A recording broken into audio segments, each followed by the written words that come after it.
ನಮಸ್ಕಾರ, ನ್ಯೂಸ್ 26ಗೆ ಸ್ವಾಗತ.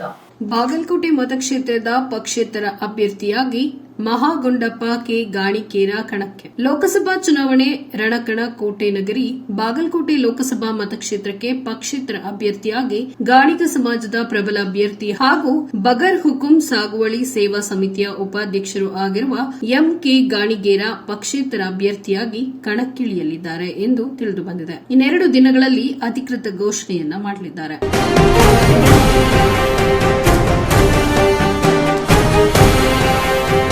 ಪ್ರಬಲ ಪೈಪೋಟಿ ನಡೆದಿರುವ ಬಾಗಲಕೋಟೆ ಲೋಕಸಭಾ ರಣಕಣದಲ್ಲಿ ಕಾಂಗ್ರೆಸ್ನ ಹೊಸ ಅಭ್ಯರ್ಥಿ ಯುವ ನಾಯಕಿ ಸಂಯುಕ್ತ ಪಾಟೀಲ್ ಹಾಗೂ ಇನ್ನೊಂದು ಕಡೆ ಬಿಜೆಪಿ ಅಭ್ಯರ್ಥಿ ಪಿಸಿ ಗದ್ದಿಗೌಡರಿದ್ದಾರೆ. ಕುತೂಹಲ ಏನೆಂದರೆ ಪಿಸಿ ಗದ್ದಿಗೌಡರವರ ಸಮುದಾಯದವರೇ ಆದ ಸಾಕಷ್ಟು ಜನಸಾಮಾನ್ಯರ ಒಡನಾಟದಲ್ಲಿರುವ ಬಾದಾಮಿಯ ಸ್ಥಳೀಯರೂ ಆದ ಎಂಕೆ ಗಾಣಿಗೇರ ಅವರು ಪಕ್ಷೇತರ ಅಭ್ಯರ್ಥಿಯಾಗಿ ಕಣಕ್ಕೆ ಇಳಿಯುತ್ತಿರುವುದು ತೀವ್ರ ಕುತೂಹಲವನ್ನ ಕೆರಳಿಸಿದೆ ಅಂತ ಹೇಳಬಹುದು. ವರದಿ ವೀರೇಶ್ ಎಸ್ ವಸ್ತ್ರದ ನ್ಯೂಸ್ 26 ಕನ್ನಡ, ಬಾದಾಮಿ.